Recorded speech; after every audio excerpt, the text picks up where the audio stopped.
The children were quiet, too quiet, and when officers arrived, they weren't sure what they had found. A classroom? A hospital? A home? Or something far darker. There were no screams, no blood, no signs of struggle, just shelves of carefully labeled binders, journals, written in her hand, dozens of names, dozens of dates, each marked subject, each entry ending with one word, failed. Toys were stacked in corners like props, medical charts clipped to cribs, a baby monitor, still on. She said she was helping them, healing them, but by the time police opened that basement door, 3 were already gone. Welcome to Truth Behind Bars, where the darkest stories hide in plain sight. Today's case isn't about monsters under the bed. It's about the one who tucked the children in every night and called it science.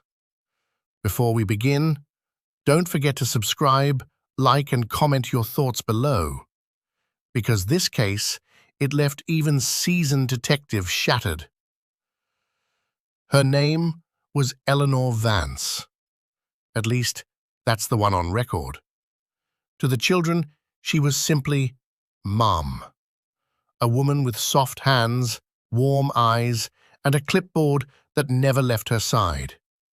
She opened her home to those society had forgotten, or so it seemed, until one of them escaped and told a story no one wanted to believe. It was the kind of town where people left their doors unlocked.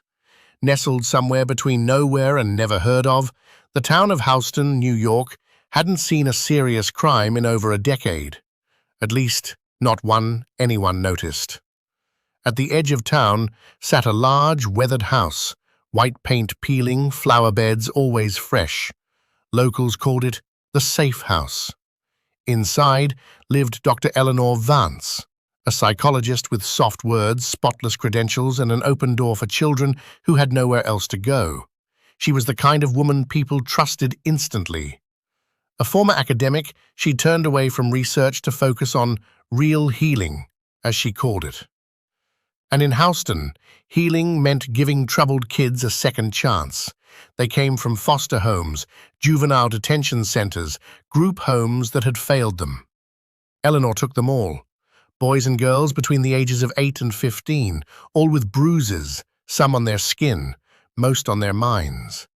The neighborhood praised her, brought casseroles, donated clothes. One woman said, "She saved my son's life. No one else would take him."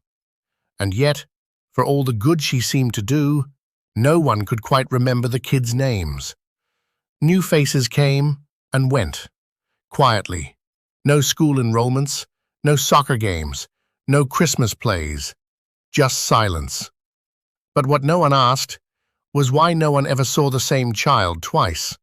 Later, investigators would find her journals, rows of them, all hand-labeled, all clinical, and in her own voice, chillingly calm, she had written, "Obedience through isolation. Emotional recalibration requires removal of identity. Names complicate progress." The first real concern came in early spring. A routine welfare check. A missing child report filed by a frantic caseworker who hadn't been able to reach a boy placed under Dr. Vance's care. What should have been a routine visit quickly became something else entirely. Police arrived to find Eleanor Vance calm, smiling, almost too calm. "He's probably with his aunt," she said. "Kids leave things off forms all the time." But as officers looked around, they noticed things that didn't quite belong in a home. Soundproof doors, locks on the outside of bedrooms. No schoolbooks, no toys in sight.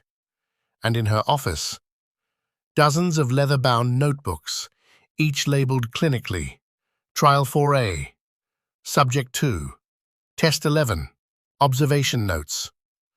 That's when the team called it in. Backup arrived. The property was cordoned off. And what began as a missing persons case was about to become a nightmare. But it wasn't until they opened the freezer that the truth started bleeding out. The freezer held bags, labeled by date, sealed in medical packaging. Forensics would later confirm human tissue. Some never matched to any known victim. But just before the search could go deeper, Eleanor vanished. For nearly 36 hours, she was nowhere to be found, until a call came in from a gas station 2 towns over. A child, thin, dirty, barefoot, whispering to the clerk, "She told me if I left, I'd disappear too." The boy was one of Eleanor's. His story, unimaginable. Blindfolds, isolation, experiments that made him forget his own name. When investigators questioned Eleanor, she claimed it was all a misunderstanding. "The system's out to ruin me," she insisted. "I'm saving these children."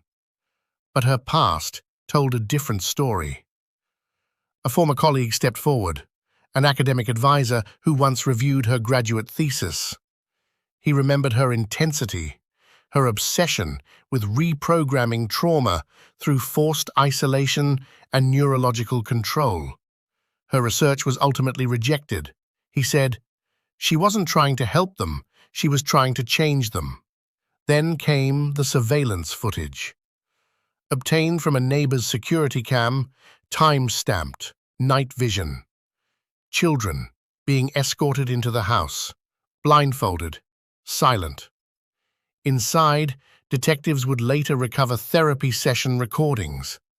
Her voice clear and chilling. "If you don't obey, you're not ready to be whole yet." A search warrant was signed within hours. And beneath the creaking floorboards of Eleanor Vance's house was a door no one had seen before. The basement. Behind it, silence. The kind of silence that feels wrong. The first thing officers saw was a hallway lined with mirrors, not decorative. One way. Surveillance glass, an observation room. Next, the beds, small, metal-framed, bolted to the ground. Shackles hung from either side, rusted from use. In the corner, a child-sized straitjacket, still stained. But what truly stopped them were the tapes, stacked neatly, chronologically, labeled with names, dates, and numbers. Trial 5B, Phase 3, Final Submission. Each tape a different child, each child a different experiment. They weren't being treated. They weren't being counseled. They were being conditioned, tested, and some didn't survive. In the interrogation room, Eleanor Vance was calm, poised, almost relieved. No tears, no outrage, no apology. When asked about the children, she gave a simple answer. "They were broken," she said. "I tried to rebuild them. No one else cared enough to try." But the deeper investigators looked, the more horrifying the picture became.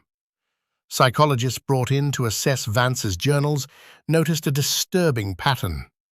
Behavioral modification, psychological conditioning, obsession with identity removal and trauma erasure. She wasn't running a home. She was conducting a long-term, unsanctioned experiment on children. The journals provided a clear window into her mind. Cold, calculated, clinical.